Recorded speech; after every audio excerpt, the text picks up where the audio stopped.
Everybody, welcome back to the Modern Trumpeter podcast. Today, our guest is world-renowned trumpeter Louis Dowdeswell. Louis Dowdeswell is an internationally acclaimed trumpeter, band leader, and educator whose career spans recording studios, concert halls, television, and some of the world's most iconic stages. Known for his powerful lead trumpet playing, versatility across genres, and innovative approach to music education, Louis has become one of the defining voices of the trumpet in his generation. As a performer, Louis has appeared with some of the world's most leading orchestras, including the London Symphony Orchestra, the London Philharmonic Orchestra, Royal Philharmonic Orchestra, and BBC Concert Orchestra.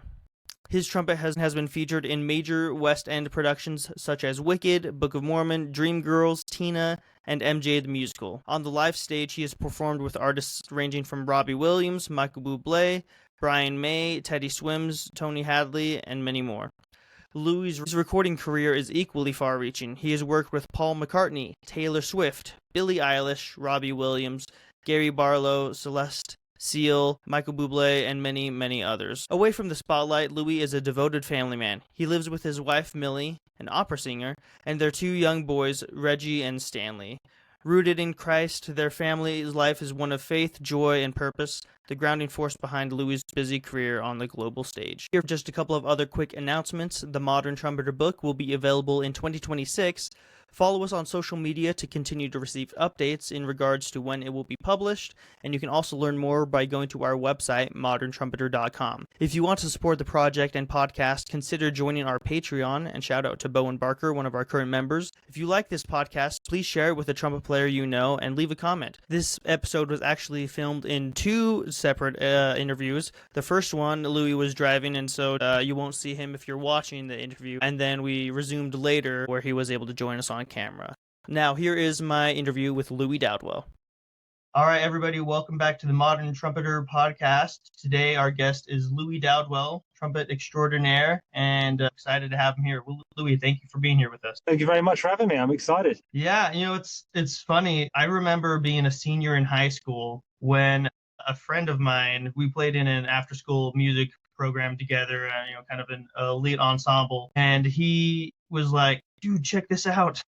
This Chicken Tico guy, we're listening to you play some of these covers, like Oh Holy Night and like Endless Torture and stuff, and we're just like, oh my gosh, who is this kid? Because I think you're only a year or two older than we were at the time, and so we were completely blown away. And that was my very introduction to you. That was a little while ago now, maybe around 2011 or something. Yeah, 2012. Yeah. It's been a minute, yeah. But that was the very first time I'd heard. I didn't even know your name, actually. It was just Chicken Tico for a few years, and then there you go. And so it was pretty great. And so I guess first off, how did you come to the trumpet? What was your first introduction to the trumpet as a young musician? So my mother ran a big band. Mother and father ran a big band when I was growing up in the southwest of England. So I played piano when I was 4, drums when I was 5, and then I think there was a trumpet in the house. She's a music teacher, so I just I picked that up and I played the Abracadabra brass book and kind of figured it out, and then got some lessons, and one thing led to another. But it wasn't really much of an event. I just picked it up, and that was that. I was really a much better drummer than I was a trumpet player, to be honest with you. Yeah, much. And then trumpet kind of took over, and I found that little USP that I have. And so I kind of stuck with it. And yeah, I'm sure we'll get into some more questions about that. But yeah, man, it was pretty basic start, to be honest. Well, it's so interesting that there's, like, for so many players that I've talked to, it was super simple. Like, played it in band, and then eventually, one thing led to another. The big difference between the US and the UK way that you learn an instrument. Here, generally speaking, you don't really start an instrument in a band. It's more that your parents will decide to get you to start private lessons. And then if you can play, then you join a band in the school. But it's the other way around. Yeah. So you don't just get given an instrument, told to figure it out. So I remember when I first heard that you guys all have bands at your schools, that was strange to me and pretty awesome also. I can also see how you may end up with a few bad habits without the guidance of a teacher, but also not every teacher is right for every student either. So right. There's a benefit to being given the instrument and drum call your head off, Yeah, absolutely. I remember sitting next to some kids in, beginning band. And that's another thing. I think we start, at least many of us start in, sixth grade or seventh grade. I didn't start till seventh grade. I had some piano experience beforehand, but didn't start trumpet till then. And I remember looking around at some other people and looking back in hindsight, it's like, whoa, those were some funky amateurs. I can only imagine. Yeah. So I can see how the way that you guys do it with starting with a private teacher and then joining a Yeah. band could be really beneficial. From your experience, do you think the quality of the players and musicians over in the UK is higher than America, at least in the sense of beginners and young players? Well, here's the thing. Very hard for me to say because obviously everyone's different. But in the UK, we have a slightly different culture again. A lot of people learn in brass bands. I played in a couple of little brass bands, like junior bands. But people generally start on cornet for that reason and not on trumpet. And we also don't really have the G bugle culture either, right? So it's all pretty much B flat cornet for kids, and then B flat trumpet as you get a bit bigger. But yeah, I mean, I went on to study at a couple of specialist music schools. Now, I doubt this is a thing in the US, and I could be wrong, but my sisters and I went to boarding school. We studied.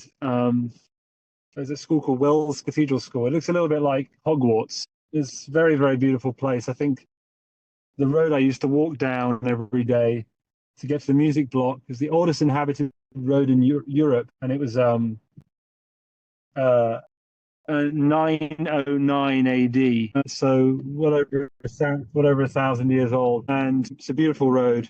And yeah, that was a specialist music school, so it had kids, about 700 kids there, which is quite big for the UK, at a private school.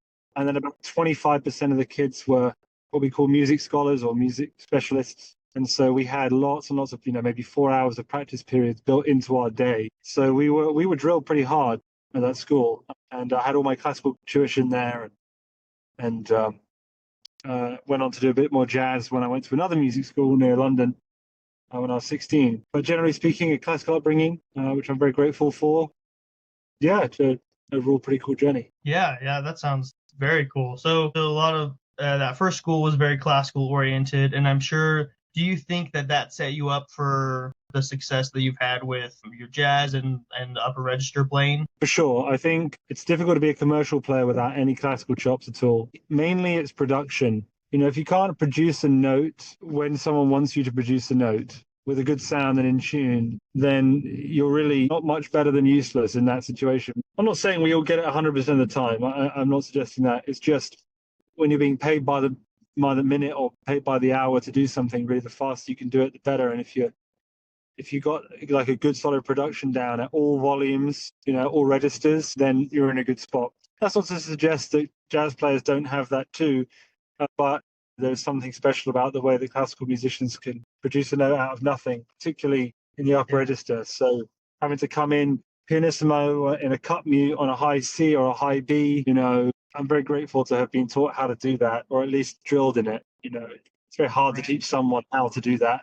but to have been given the practice time to learn it, very grateful. Yeah, and I think that's great for young players to hear. I have a student of mine, he's a ninth grader, a great kid, and he's like your biggest fan. I've never seen somebody so excited about the trumpet and the things that he's like a super fan.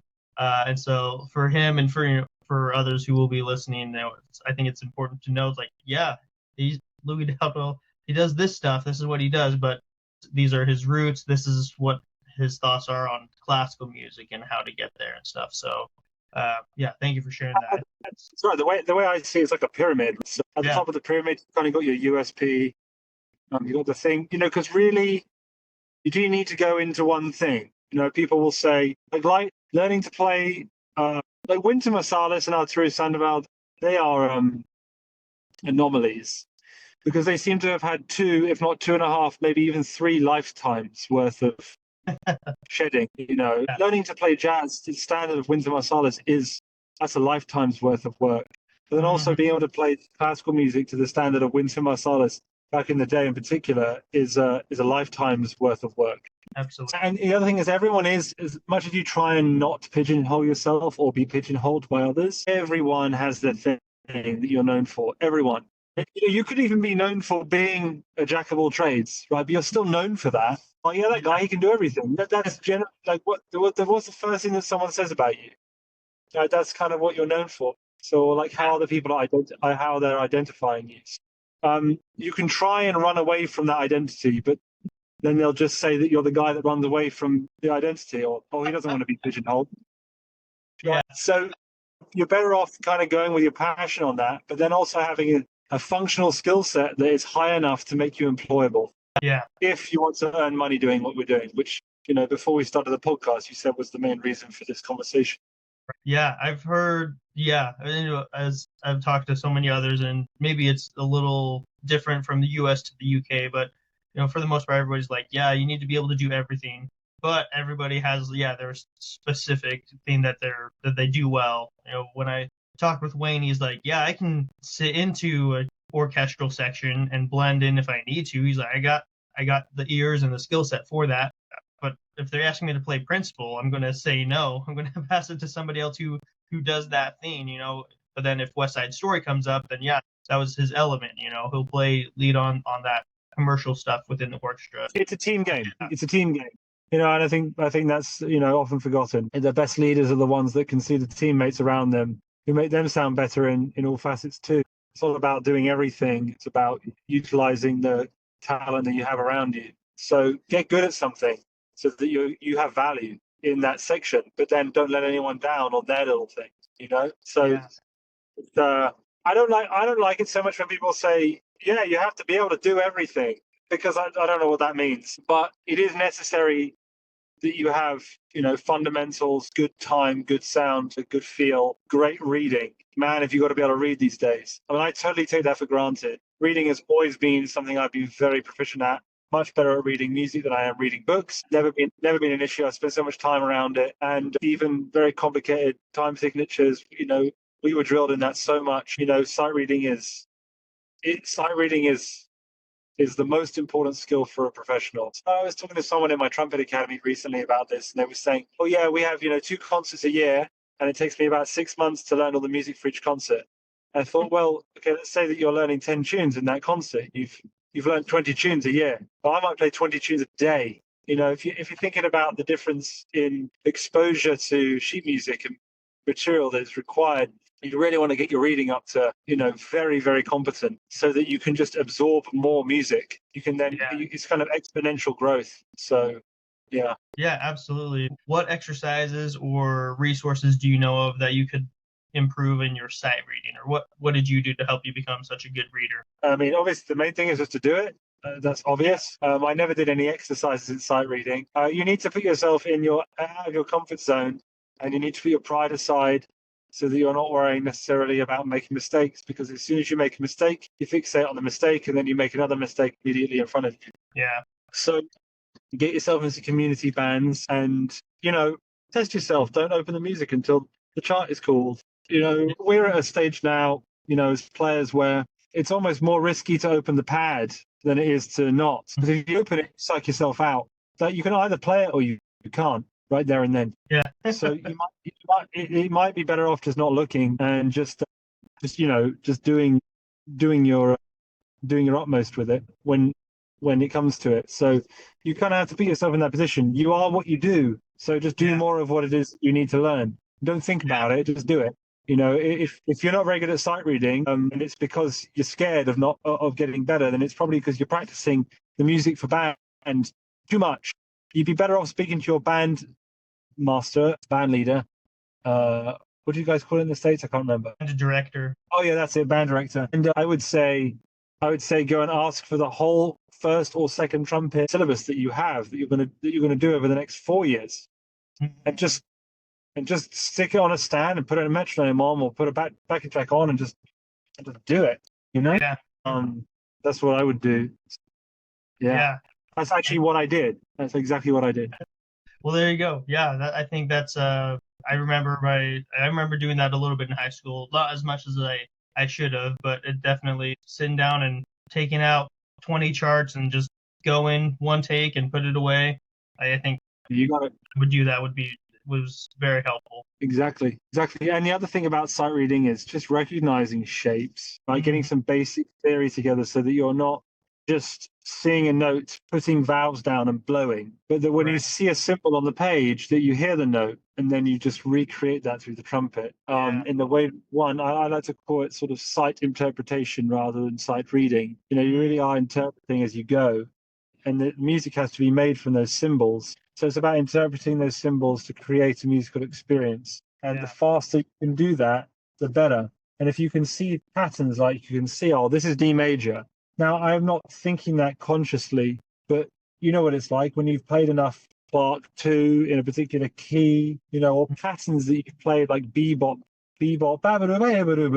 something like that. You've played that a million times before, even if you don't remember it, it's in your fingers. And the faster you can recognize those patterns, the faster you can sight interpret. So just be conscious and aware of when you see something that's in E major, and allow your ear to bring you into that E major world, so that you're kind of absorbed in G sharps, rather than G naturals when you might otherwise play a G natural, if that makes any sense. Yeah, you're talking about so many great things that I was not anticipating, but it's so great.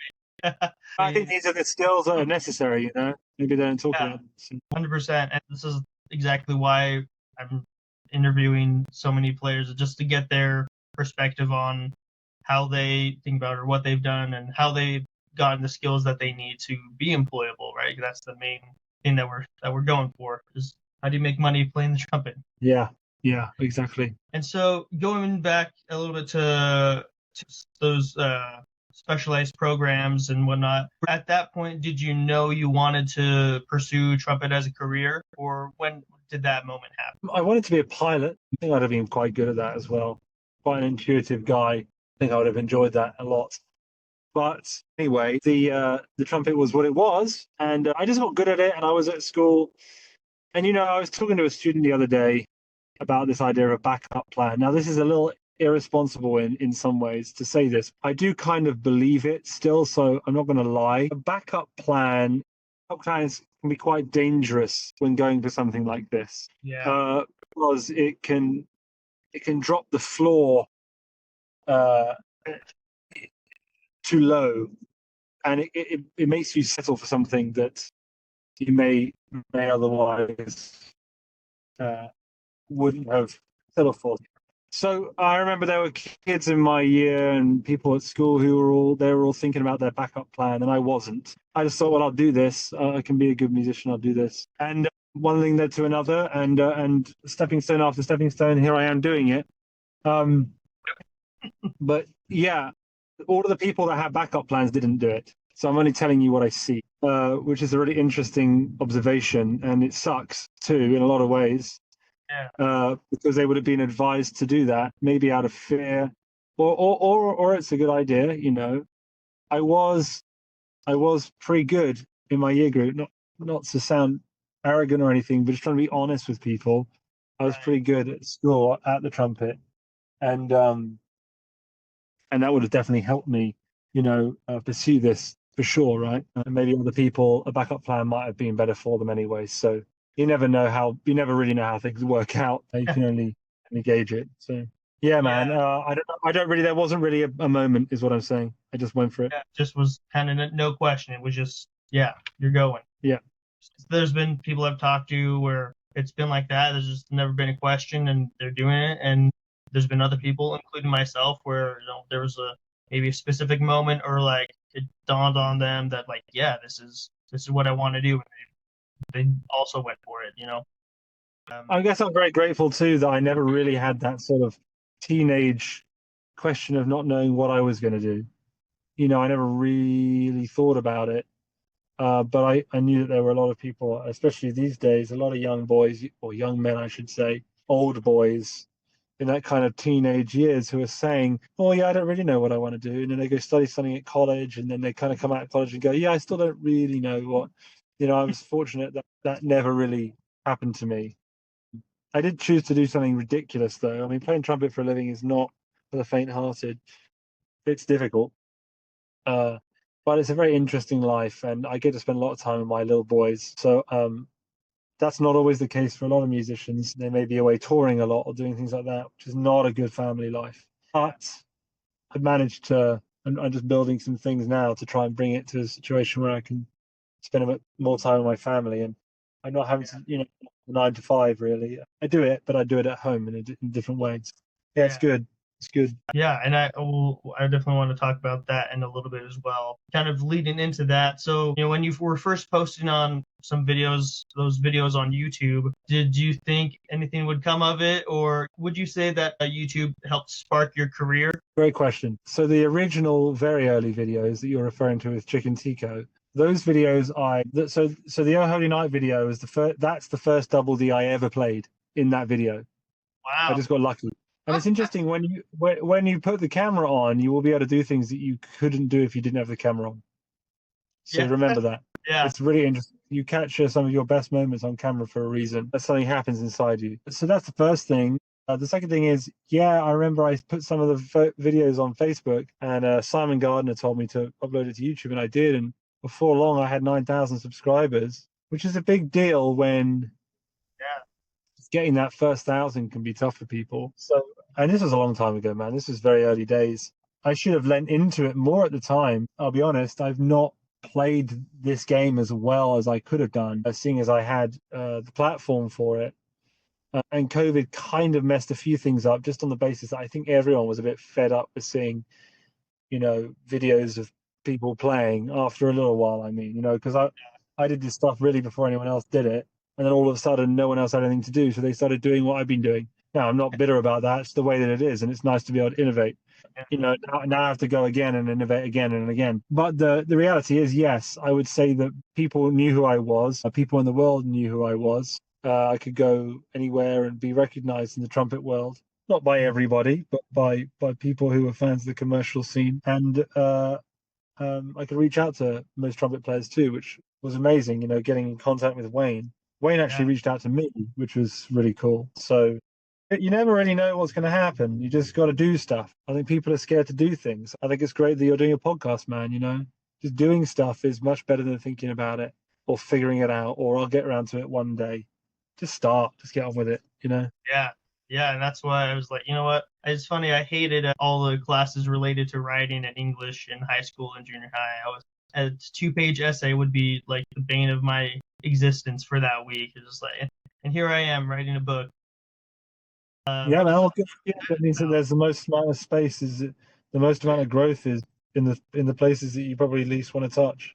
Yeah, it's been a great experience so far, and it's a project I've really come to love and enjoy. And I'm just, I'm hoping that it's really helpful for anybody who reads it, for these young players. Like, I just wish I would have known so much more than I do now when I was that age. And so let's help out the younger generation with what they want to do. You have the right motivations. Thank you. Appreciate it. And then, so, I think was the Frozen Let It Go cover the first one that you and Callum put out, if I remember right. Yeah, that's it. Yeah, that's kind of our first big production, and that was really going to be the only one we did. Honestly, it kind of blew up, and then we just did some more. So, like anything, we thought, oh, we could do that, get a few hits, it'd be a bit of fun. Yeah, and then it blew up. I mean, I listen to that stuff now, and it just sounds not great to me, which is funny, just because your ear matures and you grow. Well, I think the playing is really good, but just like the mix and the production and I could do things a lot better nowadays. But I'm not regretful of that. It's just interesting seeing it, and it's still being so popular. It's like, man, I sometimes you wish you could go back and change some of those decisions you made, but you wouldn't be the person you are today without them. So, yeah. Yeah, it's funny. So I have a 6-month-old first kid, and she's hilarious. Congratulations. Thank you, appreciate it. She's great. We'll make a trumpet player out of her yet, but oh yeah. We'll be, it's funny. We've been sometimes driving in the car, and she'll start getting fussy, as babies do. And we were trying to find some sort of music to put on to help just calm her down or have her listen to something. And we put on Go the Distance, and she immediately stopped crying and just sat there and listened. And So that's our go-to songs when we're in the car and she starts getting a little fussy. I should have done that with my kids when they were younger. Hey, I don't know what it is, but it works. But it must be those flutes at the beginning. Yeah. So then, obviously one thing led to another, and you came out with an album. And do you get asked to be a guest artist for a lot of those songs occasionally? Sure, yeah. I maybe do 6 to 10 guest artist gigs a year Okay. around the world. Never in the US because I can't work there yet, but generally in other places for sure. And yeah, I mean they're ridiculously difficult. I made a rod for my own back in a lot of ways. Roger Ingram told me something when I was with him, which is funny, and I totally get him now. And Wayne used to give me a hard time. He said, "You got to stop doing this stuff because people are going to want to do it until you're my age, and you're going to kill yourself." And Yeah. he's right to a degree for sure. It's a lot, and I'll play anywhere between.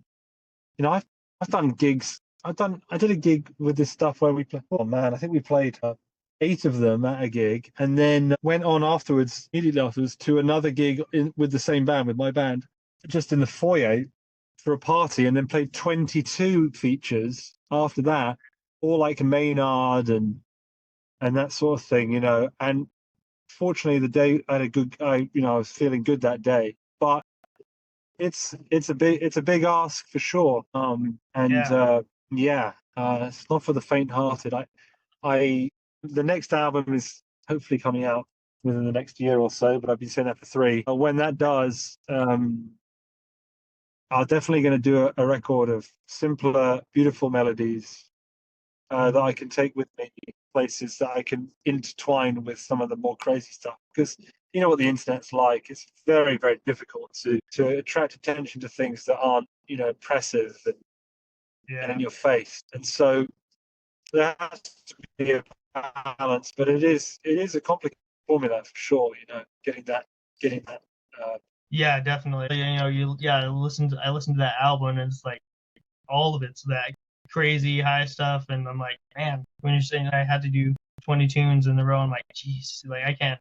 That'd be long term. That doesn't seem like it'd be that doable. And Yeah, it's not. so kind of leading into that, then like as your career progresses, what are you doing to kind of for the longevity of your career? What kind of directions are you going now after all this time? Well, we're looking at possible other areas to move with the family. Not entirely sure what that means yet. We should know in a couple of weeks what our options are. So yeah, I think a lot's going to change up, to be honest with you. I have a lot to offer the world, I think, value-wise outside of it. So music domain, but also in other areas too. So I might explore how I can help in other ways. I certainly had the story of the narrative in my life the wrong way around. I used to think that playing the trumpet was for money, but because I just got into the industry so young, and there is a slightly bitter edge to the industry in the UK for sure. When people's passions turn into work, you start losing the zip and the joy. So that's something that really needs to be worked on. It's got to be an active working on. So I feel grateful to have rekindled that fire by changing the story from that story to the story of just inspiring others and using my gifts and talents that I've been afforded to help other people find their gifts and talents, which I guess I was doing. It's so nice that you saw those videos, but it wasn't clear to me at the time that I didn't think that any of those videos would affect kids. I just kind of did it because I thought it was fun and maybe we could get some hits. So now I'm grateful that I can actually see that, and that will be the motivation that continues whatever it is that I do. It's been easier since having children myself to see that. Yeah. There have been other factors at play that have changed my position on it. So yeah. Yeah. And we talked a little bit earlier about, family and kind of how you more or less kind of have a 9 to 5-ish type of job that you're doing. Can you talk a little bit more about that and how having a family has changed how you have approached your career as far as music goes? Sure.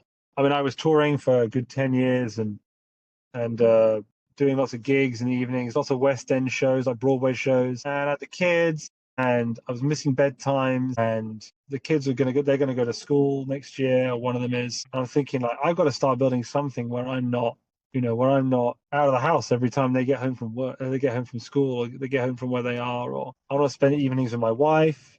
Yeah. So I need to build something. I'm running this online trumpet academy at the moment, which I'm really enjoying. It's nice to see people that want to just play because they want to play. And then just sessions, sessions are good for that, recording sessions. I can do them from my home. I can do them, out and about in Abbey Road or wherever it is. So sort of moving the job more in that area than I am kind of out at night all the time.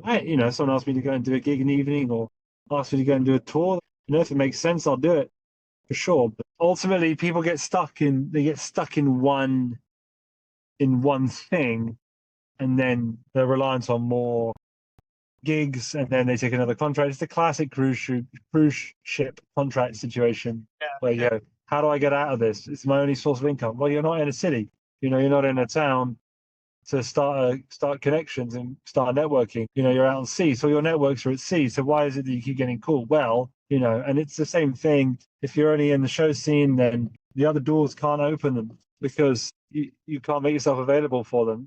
A lot of it's just to do with fear, the fear of not being able to pay the rent, and it's all totally reasonable and justifiable. But you do have to take leaps, otherwise you do get stagnant. There's no two ways about it. Yep, absolutely. I interviewed a player who was in New York, and he was missing out on his family. Was actually lived in the Washington D.C. area, about a 3 or 4 hour train ride away.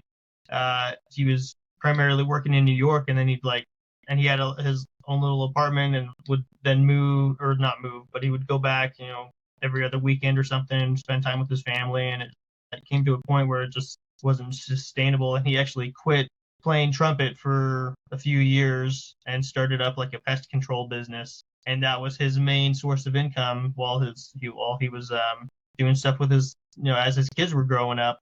And then once the kids all moved out of the house, he sold the business and started getting back into playing trumpet as a career, which, I thought that was actually really inspiring for those who, are worried about family and stuff. He gave it up and kind of put what I would say would be the most important thing first, being with your family. And then he came back 20 years later, and it worked out for him. It's very difficult to do the touring thing. Being a musician is sort of inherently selfish lifestyle because you're sort of sacrificing everything around you rather than what you're doing. And, it's very difficult because people have invested 20, 25 years of their lives into getting to a certain standard. And then it looks like you failed right when you think you need it most. But other things take over. And I think keeping the passion and the fire going it's got to be more important than the other thing. You can really get bogged down doing the same gigs all the time. And if you can keep the spirit through that, then you definitely are in line with your purpose. It isn't always, it shifts and it moves. And sometimes it's good to be honest about that. Yeah, definitely. And if I remember right, I was looking at your YouTube channel. I'm not sure if I saw it or found it, but do you do your own mixes and own audio engineering? Yeah, I've done all of my own stuff up until very recently. But I'm trying to outsource a little bit of work just to get some time back for what we've just been talking about, because the mixing is another rabbit hole. But I mixed everything else that was on there. Some mixes I'm prouder of than others. And so what was your incentive, I guess, to start learning that specific skill set? Well, I didn't have any money to get a mixer. I didn't know I had to record it, right? So this is the thing. I don't know why people want to just get on with it and do it, because when I was at college, I earned a little bit of money, bought an 8-channel audio interface. I borrowed microphones from everyone, borrowed XLR cables and mic stands. I got everyone to bring their own stuff, put it in my apartment, stick it together, get them to play it all, get it all into Logic at the time, now Pro Tools or Reaper. And then the next step was, well, it's not right to release yet, so I guess I better mix it. So I didn't really think about it. There was no incentive or really any motivation behind it other than, well, it's in my computer now, and the next action that is needed to get this out is to mix it. So I guess I always had a lot of faith in myself when I was a lot younger as well. I had a lot more sort of self, children will knock that out of you. But I had quite a lot of, I had quite a lot of confidence back then that I could make anything work. And, it's just another mountain to climb. It's not really anything other than that. Just get on it, get on the mountain, start. Yeah. And do you end up using that skill outside of your own projects? Do you get hired to do mixes or any type of recording engineering stuff? Yeah, I have done for sure. I wouldn't say it's taken over. It's not particularly well paid compared to my work on the trumpet. And that's likely that I'm further down the mountain in that area. And the amount of time that it takes and the kind of like staring at screen thing, Hmm. it's not as good for your soul for sure. So I've done quite a bit of it, but it doesn't like I enjoy it as a job, but I also have a very perfectionist mentality, which I've worked on very hard recently. And having a perfectionist mindset as a mixer is the worst possible. You really want to be mixing by feel, not by perfection. Honestly, you go mad because the mix is never finished. Never. There's always something else you can mess around with or change. You can't have a perfectionist mindset with it, and that really wasted a lot of my time, like a lot of time. I'd have been much better off just boshing them out and moving on to the next. And the irony is, I look back now and let it go, and I thought that it was perfect. So what is perfect, right? I got it to a point where I wasted so much time on it to get it perfect, and I listen to it now, I think it sounds awful.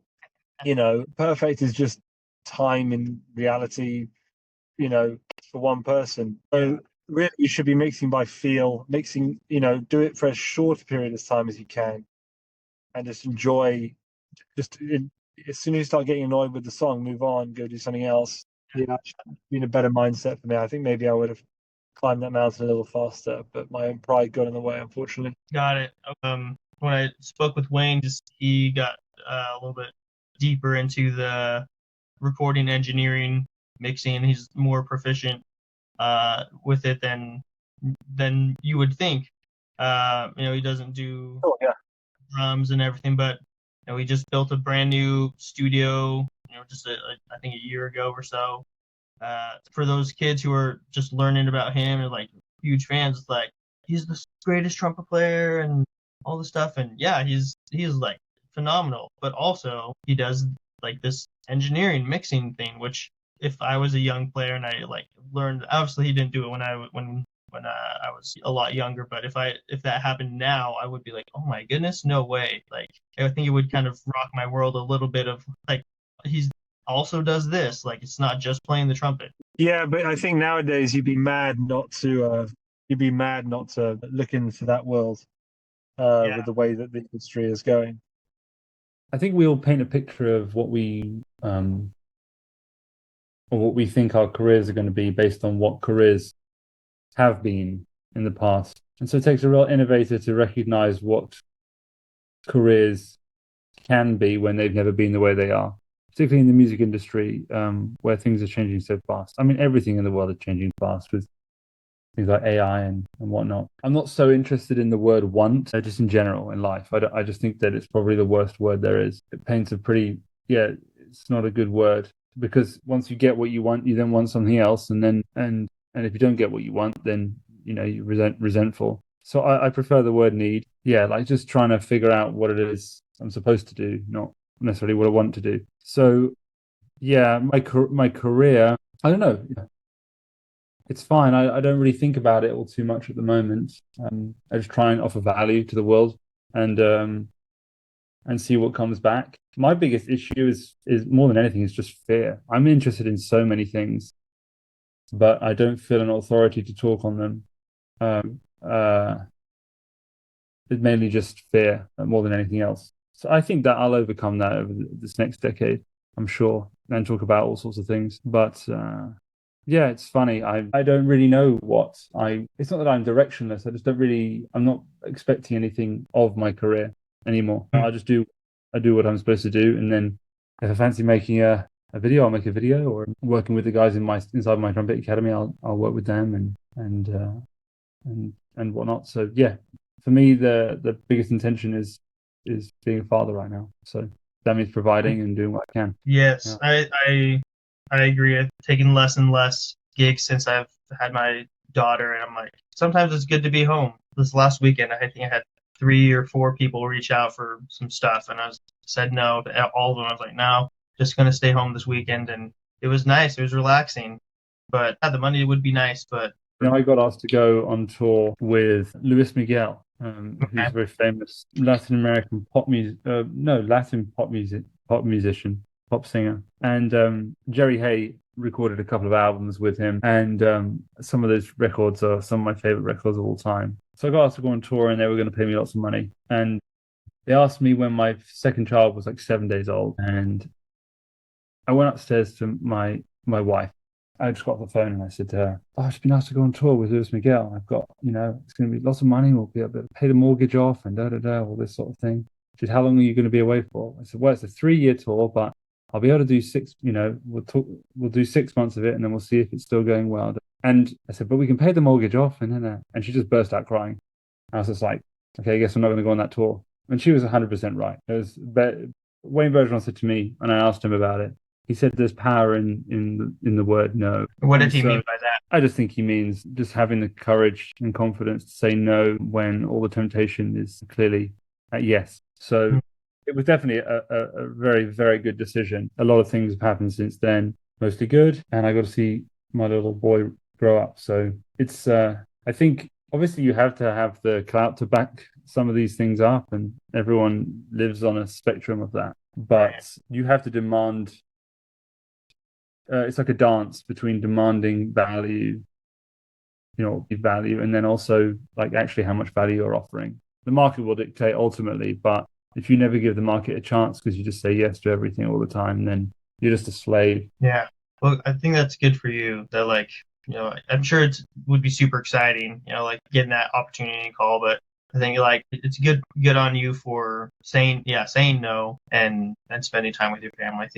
I think if I was 21 years old, a world tour with Luis Miguel would have been perfect. But, yeah, it is what it is. I'm sure it's a great gig. Oh, I can imagine. Yeah. Yeah. I talked with Brian McDonald, and he was with Casey and the Sunshine Band for quite a while before doing the Airmen of Note. And he was always gone, but he didn't have a family at the time either. So it was kind of just, why not? It was a good gig and kept going. And then he always had wanted to be in one of the military groups, and ended up winning that job and then started a family. And that type of gig is a lot more friendly for musicians who are wanting to have families and stuff. It's more doable than a freelance career. That worked out for him, but it's a tough thing. Yeah, man. So talking about this Trumpet Academy, could you tell us more about that? We mentioned a little bit about how things are changing so much. We need to be a little bit more innovative with how we do things from a career and trumpet perspective. So can you give us an overview of that program and what it is and how it functions? Sure.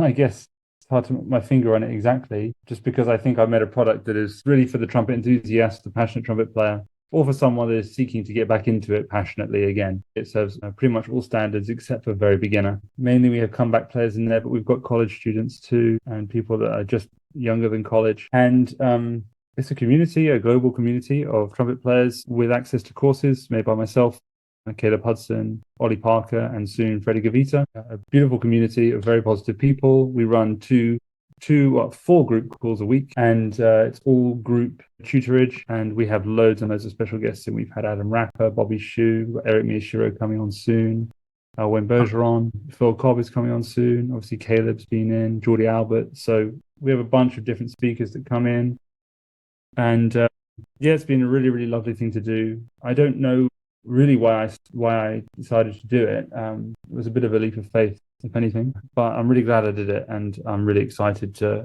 just keep it building. We've stabled out a little bit at the moment. I'm not running adverts too much at the moment, just trying to consolidate and work on some content on YouTube to try and bring some people across. But it's just a really nice, active community. People are very positive, very encouraging. I see myself as a kind of motivator, if you will, for everyone to keep practicing, keep the horn up. It's like playing trumpet. It's like you need to keep the chops in, otherwise you notice decline. Yep. So I'm a bit of a personal trainer in that regard. Keep people giving them assignments every week to make sure that they're playing, practicing things, and we listen to each other play quite a lot.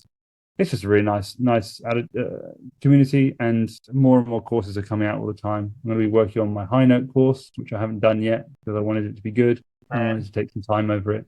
And I also wanted to probably consolidate how I thought about things, because I've heard so many different things over the years. And when I really think about how I do it, I want to try and get that well put into into course material. So yeah, it's really good. So did you start the academy, or did somebody else start it and you joined it? I started it in March. Okay, started in March. And then Caleb and some of these others are a part of it as well, like instructors, or? They're like creators, and like Caleb is considered a master coach. So Caleb comes in a few times a month to take on some calls, and you get to ask some questions and play for him. So yeah, it's cool. That's super cool.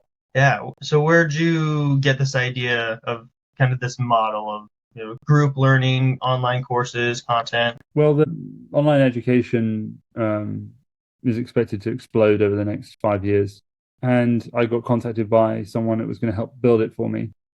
16-year-old kid called Eskil. He followed through, man. He absolutely nailed it. Wow. He said, you've got all this experience. Why don't you use it to help people?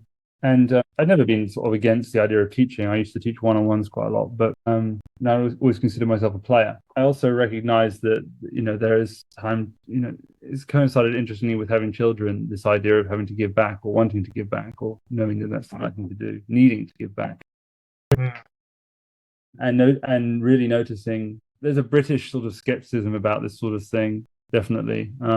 This idea that not giving back as a whole, but just that I would be some kind of authority on the matter, But the more I thought about it, the more I thought, well, I got to listen to my heroes, so and I can only imagine if they had all run courses, and so I figured, well, it's probably time for me to offer something to people that have followed me all these years. So that's what this is. That's super cool. How many participants do you have? We have 140 at the moment. So yeah, that's awesome. It's cool. A nice group. Yeah. Core members, and then a few lurkers, and then people that I think watch back the call recordings, because if you can't make the live calls, you can watch them back. But yeah, I think people are getting value. Awesome. That's great. And I'm sure that they pay like a monthly fee to be a part of it. $50 a month, yeah. 50. Awesome. Yeah, that's not bad at all. Well, I figured that it was kind of like, I thought about yoga classes. Like my kids go to, my little 2 and 3-year-old go to football once a week, and that costs us like $20 each kid. So you're looking at $80 a month each kid, and they're 2 years old. So I know it's online. I appreciate that, but or if you were going to go do yoga, maybe it'd be $15 a week. You're still looking at more than $50 a month. So hopefully people see that value. I wanted to keep it accessible, but then I also wanted to charge enough that people would participate, because I think if it gets to a point where it's an impulse purchase, then people tend to just go in and then they forget that they have the subscription, and they don't join in. The community is very engaged, so I'm grateful for that. But I'd much rather have those kind of members. Yeah, definitely. That's awesome. So you'll have different videos of different courses of you teaching, of Caleb teaching, like just standard trumpet concepts, exercises, all that stuff. Yeah, so I have a fundamentals course in there where I talk about an X and a Y axis, manipulation axis, and foundation axis. And then Caleb's done the lyrical trumpet masterclass, which is kind of like a vocalization course. Freddie Gavita's about to do a jazz one, and Ollie Parker's done a jazz one. I've got one on how to play pop trumpet, which is cool. And we have like a 14-day transcription challenge. The philosophy of the academy is built on the idea that technique is a result of like musical aim. The trap that most trumpet players fall into is this trap that they get hung up on the technique, and they put the exercise book at the top of their mountain, try and get to it. And I think that we should be aiming way higher and recognizing the gap between us and the highest trumpet North Star that we have. And we need to be immersed in music as much as possible. I think people neglect how much they should be listening to things. So we spend quite a lot of time discussing inspiration and what we're listening to at the moment, and what we're aiming at the first thing I ask people to do when they join is to define their aim and name their 6 favorite trumpet players, and then to start kind of aiming at that. Yeah, I love that. That's great. That's like, I feel like that type of thing that you're doing is like so needed. So there's these courses on, even like that pop trumpet course and stuff. Like, there's nothing like that, like really anywhere. And that's part of the inspiration of what I'm trying to do with this book is, here's pop trumpet playing and like how you can get into it. And, I'm going to have links and everything to other resources that I know of as far as technique books or commercial books, or Paul Barron has written like a big Broadway book about shows and everything. Like, he has a couple books actually. So I'm going to definitely pitch you in there for the pop stuff. Like, hey, if you got not just pop, but like anything, like, go see Lewis's program, because that's $50 a month. You said that, I was expecting closer to 200 or 300 or 500 or something, like something a little bit higher, but 50, I'm like, that's like a brainer. There is definitely space for a high ticket program. There's no doubt about it. We've left space for that. But I wanted to offer value. Ultimately the main intention is to give back to the trumpet community. There is no one-on-one.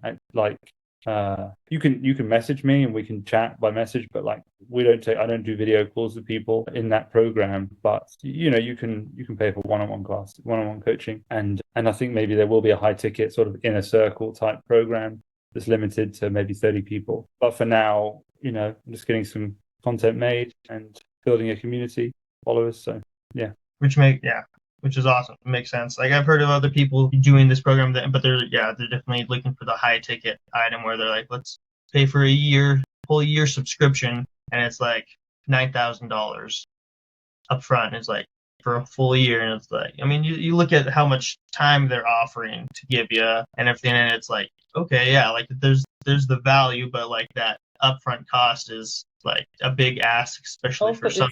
The other thing about high ticket is that there's something in my soul that sort of feels like scam.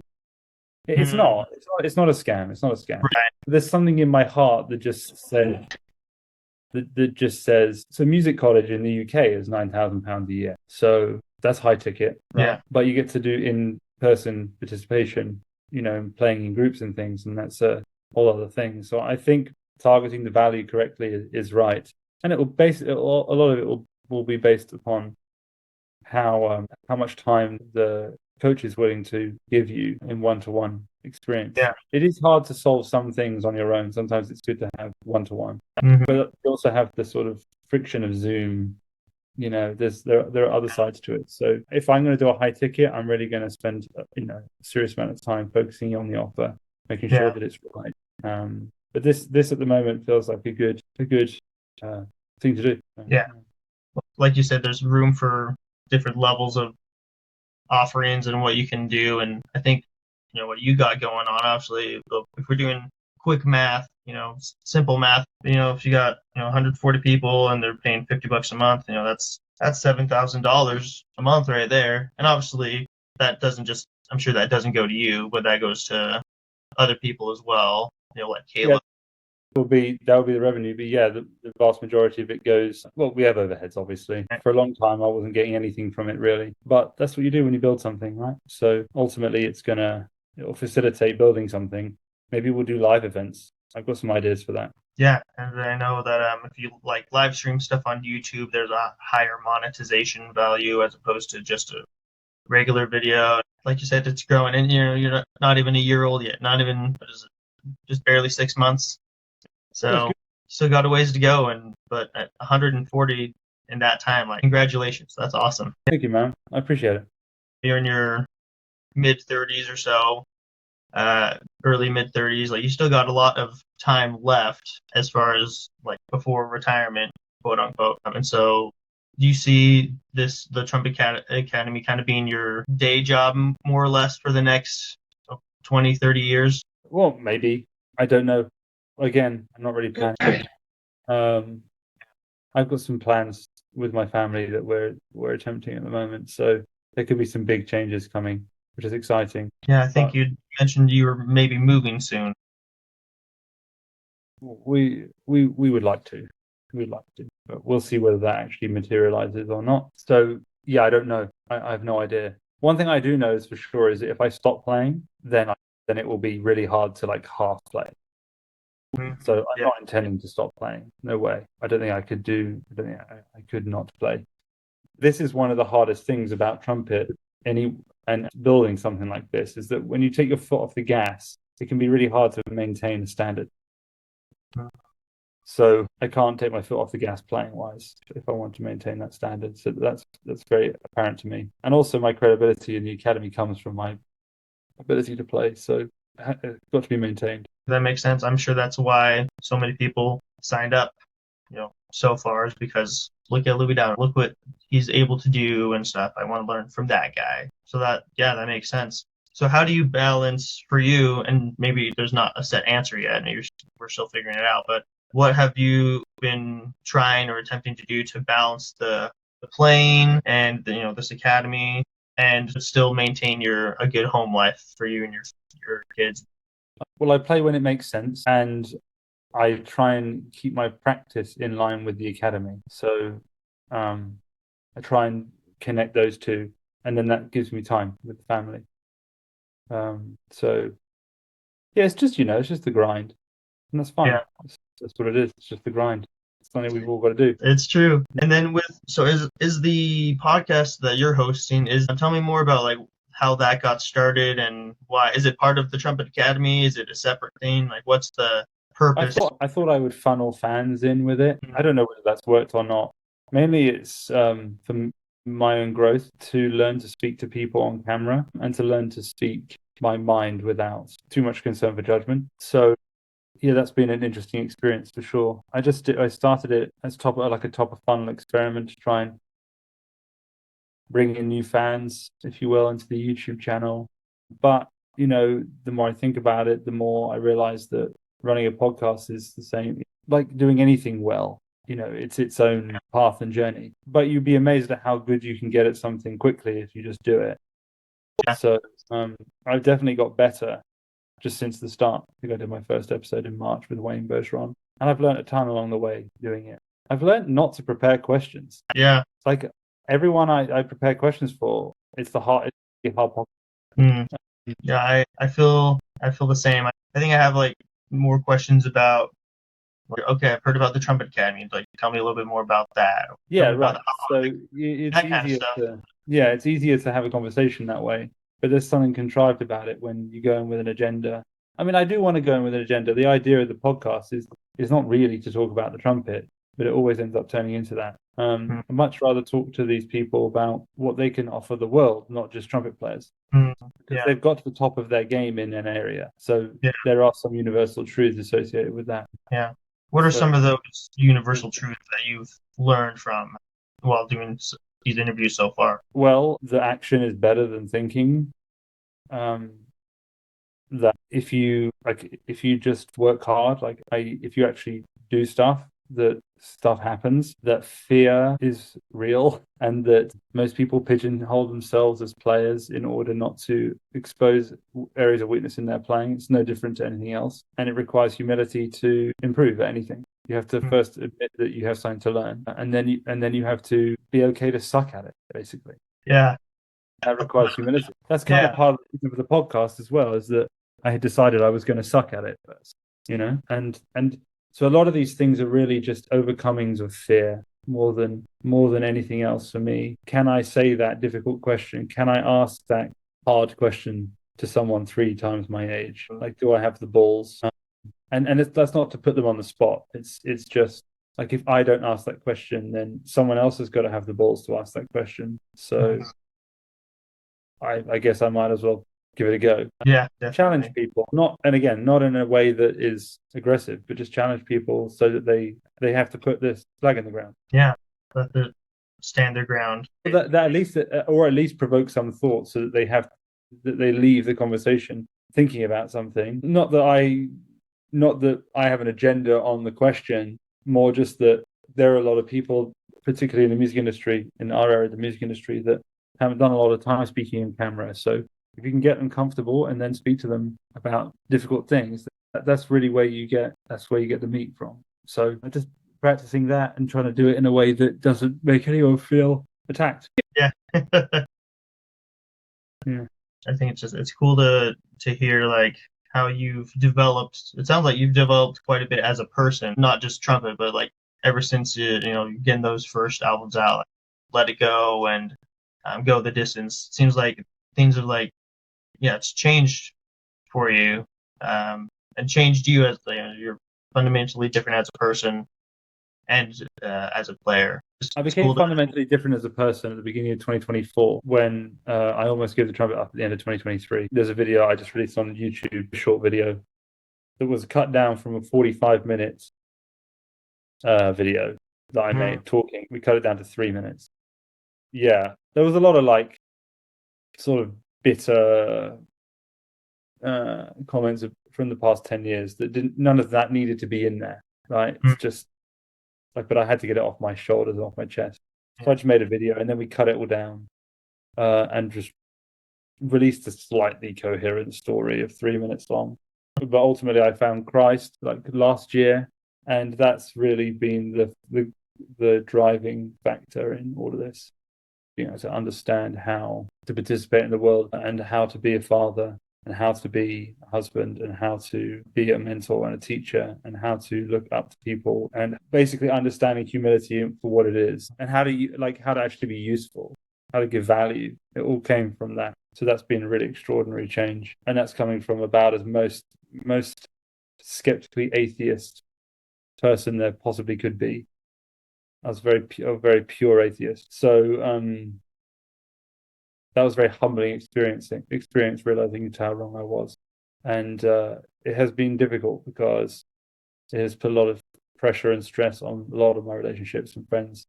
But I wouldn't change it, because once you can see it, you can't unsee it. And when you can't unsee it, you're kind of screwed. I'm not saying you shouldn't question things, but what I realized is that in order to raise a family, you need a degree of certainty. So you have to like take a stance on a story and then play that story out. We've seen what it's like when people flip-flop between like different ideologies, and they just end up going sideways their whole life. It never gets any better. You might as well pick a story and then go with it. Yeah. So I settled on that one because the fruits seem to make most sense, and it's been nothing but reliable. So that's been the biggest change. That's another reason why the Trumpet Academy came about. A lot of it's down to this idea of service. Yeah. And hopefully, you can hear the way I speak about it, that my intention is pure with it. I mean, ultimately, only God knows whether my intention is pure or not. I don't even know that. It's very, very difficult to know, really what's in your heart. Hopefully you get a sense that trying to aim at something that's more productive than, the old version certainly helped with raising a family. Yeah. Yeah, I'm sure. That's cool. I'm Christian myself, and yeah, there was a time where I tore my lip muscle internally, bad habits and whatnot, and I couldn't play for 8 months. It was a rough time, but I remember like Christ was like what really got me through it, and that like even if like that was it and I wouldn't be able to play anymore, like I knew I was going to be okay. It was going to be all right. Like there was a plan. I got a sense you're a Christian. Yeah, that's good. I can spot it now. My antenna is pretty primed just by some of the questions you've asked, and then also some of your responses, particularly towards the family stuff. And it's even more obvious in America too, because I tend to get like the impression that the people that are your age that are having families, tend to have that motivation behind it too. There's that side of it. So it's becoming easier for me to see. And my goodness, like when you don't have eyes to see and you're blind, it becomes really obvious when you when you go into it. I don't like using the word side, but which side of the spiritual war people are fighting for, it's quite obvious now. Well, cool. I mean, I don't want to take too much more of your time. You've been so gracious to me with me twice. Yeah, thank you again so much, and hopefully we'll see you soon. Margin. All the best, buddy. Thanks, Lee. We'll see you. Thank you again to Louis Dowdeswell for joining us on this episode of The Modern Trumpeter. Be sure to check out his podcast where he interviews players and talks about the trumpet life and all kinds of great things. The Louis Dowdeswell podcast. Be sure to follow them. Thank you again. We'll see you next time on The Modern Trumpeter.